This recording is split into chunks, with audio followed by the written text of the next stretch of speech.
প্রযোজনা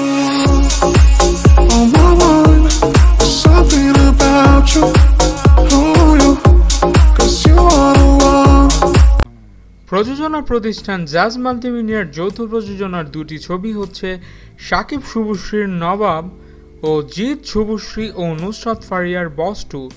ইতিমধ্যে বস 2 যৌথ প্রযোজনার নিয়ম না মানার কারণে নিষিদ্ধ ঘোষণা করেছেন শিল্পী সমিতির নেতারা। এবার শাকিব খানের নবাব প্রসঙ্গে জাজ মাল্টিমিডিয়ার কর্ণধার আব্দুল আজিজ মুখের উপর জবাব দিলেন শিল্পী সমিতিকে। তিনি বলেন, শিল্পী সমিতির নেতারা এভাবেই শাকিব খানের নবাব বন্ধ করবে।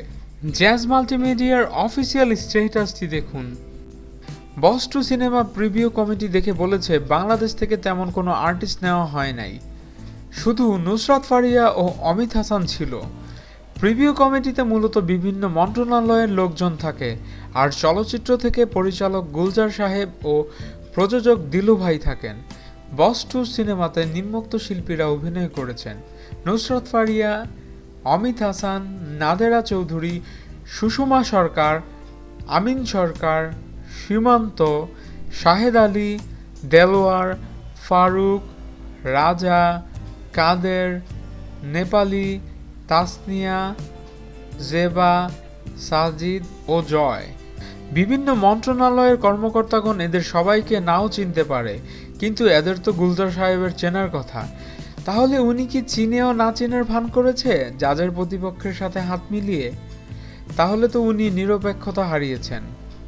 সেই ক্ষেত্রে সরকারের উচিত যত তাড়াতাড়ি সম্ভব ওনাকে প্রিভিউ কমিটি থেকে সরিয়ে দেয়া। আবার যদি সত্যি না চিনে থাকেন তাহলে তো উনি অযোগ্য এই পদে, সেই ক্ষেত্রে ওনাকে এই পদ থেকে সরিয়ে দেওয়া উচিত।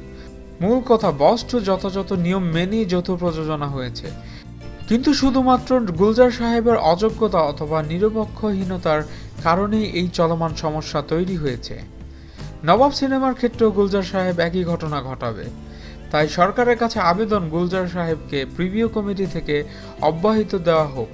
সবারই মনে রাখা উচিত, হল বাঁচলেই চলচ্চিত্র বাঁচবে। গত ঈদে শিকারী এবং বাদশা যেমন অনেক হল বন্ধ হওয়া থেকে রক্ষা করেছে, তেমনি নবাব ও বস 2 এই ঈদে মুক্তি না পেলে অনেক হল বন্ধ হয়ে যাবে।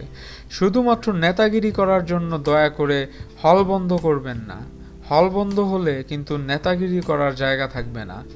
হল বাঁচাই, চলচ্চিত্র বাঁচাই। জয় হোক বাংলা চলচ্চিত্রের।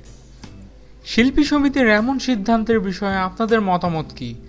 এখনই চ্যানেলের কমেন্ট বক্সে কমেন্টস করে জানান, এবং আমাদের ভিডিও ভালো লেগে থাকলে অবশ্যই সাবস্ক্রাইব বাটনে ক্লিক করতে ভুলবেন না। ধন্যবাদ।